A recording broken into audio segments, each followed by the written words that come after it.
கூட எப்படி பின்னாடி வண்டி வருதான்னு பார்த்துட்டு தான் வண்டி நிறுத்தணும். பஸ் வருது பார்த்தியா? நைட்டு இன்ஜினியர் என்ன ஆகுறது?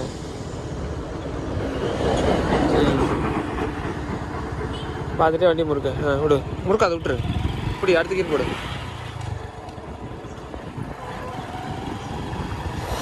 லைட்டாக தான் முறுக்கணும். போடு, அடுத்து போடு. இப்படி வருதா? போ முறுக்கு. பஸ்ஸை தாண்டணும். போ முறுக்கு. நீங்கள் வாங்க பஸ் கட்ட போகிறக்குள்ள பஸ் வேகம் போயிருக்கா. முறுக்க போகும்போ